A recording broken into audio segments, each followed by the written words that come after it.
tu filmes? Je ne suis pas son assistante, je viens pour me former en vidéo, pour participer à ce reportage. C'est-à-dire je suis en atelier dans l'atelier. Mais moi je suis avec lui et donc il m'initie aussi à la vidéo. Donc, alors, la première question que je vais vous poser à chacun, c'est déjà, est-ce que vous avez touché la terre? Est-ce que vous avez déjà un petit peu travaillé la terre? Et est-ce que vous avez des attentes et quelles sont vos attentes? Non, j'en ai jamais fait, moi. D'accord. Et c'est une première. D'accord. Voilà, et peut-être que j'y arriverai peut-être pas, j'en sais rien. Hein, si vous la pâte à modeler, bon. Par contre, oui, j'ai plus des attentes de choses un peu figuratives, mais plutôt qui suggèrent des mouvements, mais un peu anthropomorphes. D'accord. Voilà. Moi, un petit peu, mais ça me convient très bien. Ça m'attire beaucoup, ces formes rondes, le toucher, ça, je me retiens là, parce que sinon je passerai mon temps à...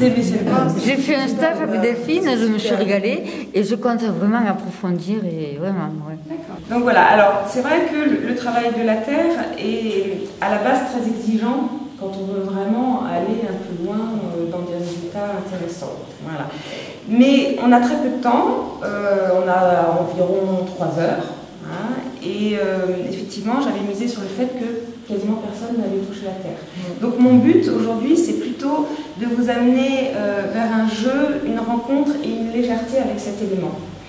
C'est ce qu'on appelle un grès ou une terre réfractaire, c'est-à-dire que c'est une terre qui va supporter le choc de la cuisson que l'on va lui donner, c'est-à-dire une très haute température très rapide. Donc la terre, il faut toujours la taper un tout petit peu, plus ou moins, surtout que celle-ci elle a déjà été travaillée, donc on va retirer un petit peu les bulles. Voilà.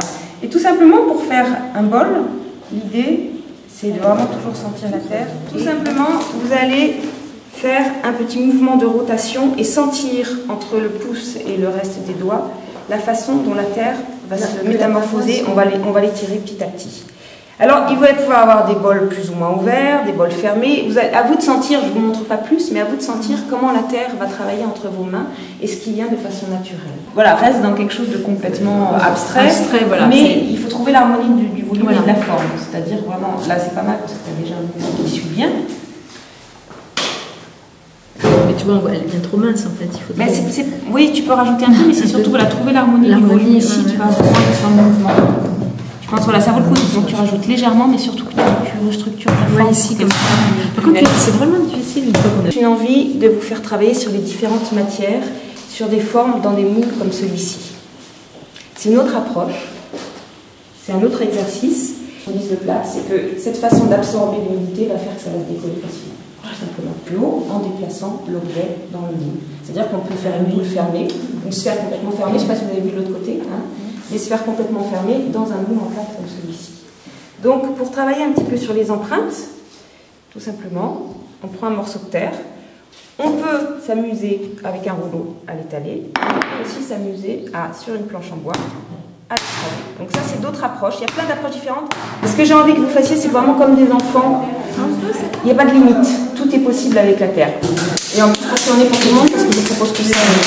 Oui, mais voilà. Là, tu peux, en polissant la fine. Voilà. Ouais. D'accord. C'est de la porcelaine que tu as mélangée avec de l'eau? Oui, c'est une base de porcelaine en poudre. Tu le signes? Eh bien, ouais. Je vais donner un... Alors, tu penses que c'est bon, là? Écoute, oui, c'est pas mal. Il y a trop de... Donc là, pareil, vous pouvez expérimenter. Qu'est-ce qui se passe? Je vais la taper un peu plus. Ok? Jusqu'où? Allez, jusqu'à la déchirure, même, ça n'a aucune importance. Hein, on peut toujours recommencer, mais jusqu'où la terre va supporter la déchirure. Ça va? Il y a de la couleur. C'est bien. C'est le feu. C'est le feu. Donc, tu peux aussi le faire avec le doigt. Hein. D'accord.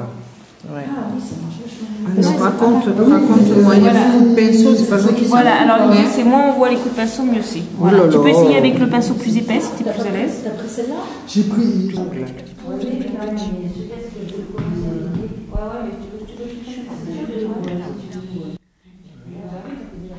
Qu'est-ce que tu mets dessus là? Comment? Qu'est-ce que tu mets dessus? Comment ça s'appelle, vous, ça? qu'on met dedans? Porcelaine. La porcelaine. Voilà. Alors, appuie, voilà, appuie vraiment tes... Voilà. On se fait rien sans les matières, on s'en fiche.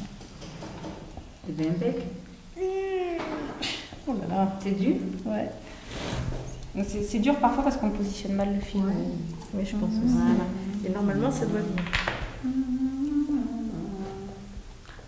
Et ouais.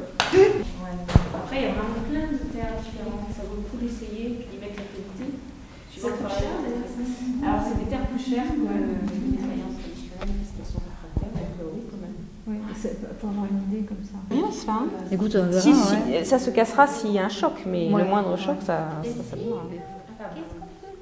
Parce que là, faut que j'attende que ça sèche, je peux pas faire. Voilà, tu peux en mettre une petite couche parce que tu vois, tu as plein de. Tu peux en remettre? Ouais, tu peux en mettre un petit peu. Encore une fois, il y a plein de façons de faire différentes, hein, mais voilà, je vous en montre une. Tout simplement, un petit rouleau.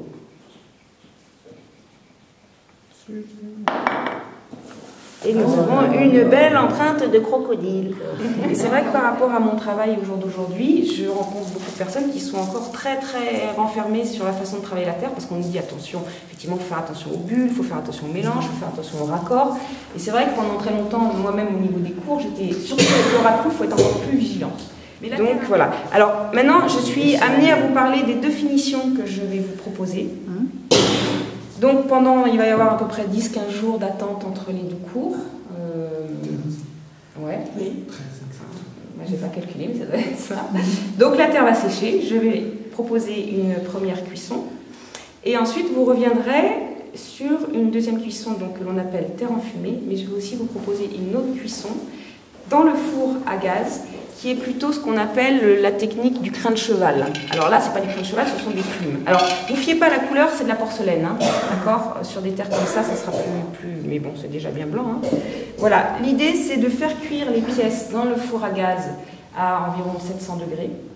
On les sort, on attend pendant quelques secondes et on fait chauffer dessus différents composants inflammables. Donc là, ça peut être des plumes, ça peut être du crin de cheval. Je vais vous montrer un petit peu ce que ça peut donner. Voilà. C'est une autre. On va tout mettre dans une caisse d'enfumage, on va faire des réserves, je vais vous expliquer, puis on s'en occupe plus. Là, on a une autre action sur la terre, donc ça va être deux aspects de cuisson que je vais vous proposer. Hein, voilà, donc là c'est du crin de cheval, ça peut être des cheveux, ça peut être différents éléments qui vont brûler, mais qui vont donner un petit peu un dessin différent. Donc vous pouvez commencer à y penser aussi par rapport à votre forme. Et ça peut être, voilà, ça peut être des choses très intéressantes au niveau des résultats si la plume est bien posée. Hein, ça peut être vraiment bien. Donc voilà, ça sera cuisson dans le four à gaz, et ça sera une cuisson dans la caisse d'enfumage où on pourra faire des réserves, c'est-à-dire avec des morceaux de scotch, avec de la terre, avec différents composants, vous verrez, et on met tout dans la caisse d'enfumage, on peut mélanger avec certaines choses. La dernière chose que je ne vous ai pas montrée, ça va, vous suivez? Ça fait beaucoup de choses à la fois. Hein, mais là, je vous explique tout. Je vous explique tout en, voilà, pour que vous sachiez où on va, et je reviendrai effectivement. Voilà. Donc ça, c'est de l'oxyde de fer rouge, tout simplement, qui est placé au moment de la fabrication, c'est-à-dire quand dans l'autre pièce, vous voyez ma pièce qui est en train de sécher, à ce stade-là de finition. C'est-à-dire que nous, on forcera le séchage avec un chauffeur thermique. Et quand la terre est un peu dure, un peu durcie, on va prendre le pinceau, un peu d'oxyde, et on va tout simplement faire pénétrer la couleur. Ce qui pourra donner en fait des aspects différents. Voilà, donc ça je vous réexpliquerai. Là vous avez une vue d'ensemble. Oui. Voilà, donc ce que je vais vous proposer, voilà, je vous ai aussi laissé ça, c'est-à-dire qu'on n'est pas obligé de rester dans des formes rondes. Hein, vous pouvez vraiment, ça c'est parti du rond, mais après je me suis amusée à le déchirer, à le découper, à le recoller. C'est aussi possible. D'accord ? Et puis vous pouvez aussi imaginer déjà votre objet pour mettre des petites plantes si vous avez envie. Voilà. Parce que c'est vrai que c'est pas de l'utilitaire que l'on fait, on est bien d'accord. L'enfumage, on peut à la rigueur mettre des choses dedans, mais c'est vrai que c'est mieux quand c'est une cuisson plus importante à 1200 degrés pour l'alimentaire.